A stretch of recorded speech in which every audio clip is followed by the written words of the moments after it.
নায়িকা বর্ষার সম্প্রতি প্রশ্ন করা হলে তিনি একটা কথা বলেছেন যেটা খুবই ভাইরাল হয়েছে, যে আমার হাজবেন্ডকে আমি নারীদের বাজারে ছেড়ে দিয়ে ঘুমিয়ে থাকব এবং আমার হাজবেন্ড খুব সুন্দরভাবে সেখানে ঘুরে ফিরে আবার আমার কাছেই চলে আসবে এবং সে অন্য কোনো নারীর দিকে তাকাবেই না।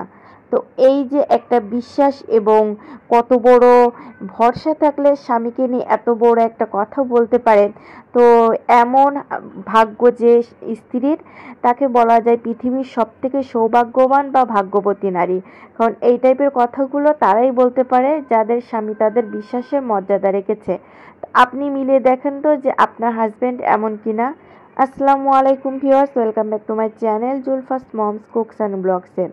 তো স্বামী কিন্তু প্রত্যেকটা নারীর জন্য আসলে একটা বিশ্বাস এবং ভরসার জায়গা, নির্ভরশীলতার জায়গা। কিন্তু এই বিশ্বাসটা অনেক পুরুষেরা রাখতে পারে, আবার অনেক পুরুষেরা রাখতে পারে না। বিশেষ করে এখন যে যুগ পড়েছে, এই যুগে তো কারোর ওপর কোনো ভরসাই করা যায় না, পুরুষ হোক বা নারী হোক।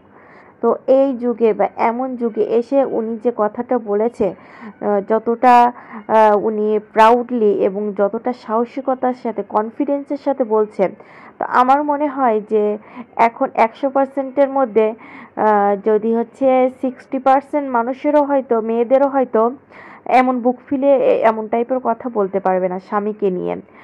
তো হয়তো 30 বা হচ্ছে 40% মেয়েরা সুখী হতেও পারে। আবার এমনও হয় যে পুরুষেরা স্ত্রীদের খুবই ভালোবাসে, খুবই টেক কেয়ার করে, খুবই দায়িত্ব সহকারে সব কিছু পালন করে। কিন্তু অনেক আছে না বলে মুখোশধারী যে হচ্ছে মানুষ, তো তেমনও আবার কিন্তু হয় যে মানে স্ত্রীর সাথে ভালো ব্যবহার করছে, বাট বাহিরে তার অন্য কোনো না কোনো নারীর সাথে কোনো না কোনো সম্পর্ক আছে, অবৈধ সম্পর্ক আছে। তো হচ্ছে এটা কিন্তু অনেকের হয়, আবার অনেকের হয়তো ঘরে বাহিরে দুটাতেই রুড বিহেভ করে ফেলে হাজবেন্ডরা, যা দেখেও স্ত্রীরা বুঝতে পারে যে আসলে তার হাজবেন্ড কোন দিকে যাচ্ছে।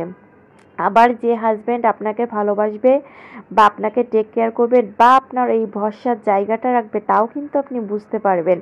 কারণ যেহেতু সে আপনার সাথেই জীবনের ম্যাক্সিমাম টাইমটা কাটায় বা হচ্ছে একসাথে থাকতে হয়, সেহেতু সে কোন দিকে যাচ্ছে কম বেশি কিন্তু সব স্ত্রীরাই এটা কিন্তু বুঝতে পারে বা ধরতে পারে।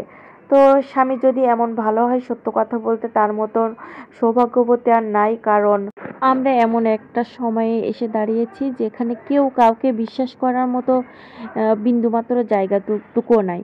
তো পৃথিবীর সকল স্বামীদেরকে আল্লাহ বোঝার তৌফিক দান করুক এবং সকল স্বামী স্ত্রীর মধ্যে নেক সম্পর্ক গড়ে উঠুক, খুব সুন্দর সম্পর্ক গড়ে উঠুক।